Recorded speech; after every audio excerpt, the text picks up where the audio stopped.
என் black pearl கப்பல் எங்க இருக்குன்னு சொல்லு. அந்த கப்பல் கவுந்துருச்சு. அந்த கப்பலுக்கு ஆயுசு கம்மி. கப்பல் இல்லாத கேப்டன் கூட எங்களால இருக்க முடியாது.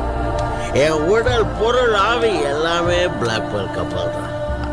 அந்த பிளாக் பேர்லை திரும்ப அடைய உண்மையிலேயே அந்த கப்பல் கவுந்திருந்தா நீ உயிரோடவே இருந்திருக்க மாட்டேன். என்கிட்ட தான் கப்பல் இருக்கும்.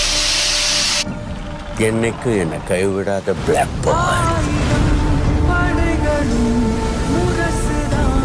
ஆனா என் கப்பல் எப்படி இருக்கு தெரியுமா? பெருசா, அழகா, கம்பீரமா இருக்கும்.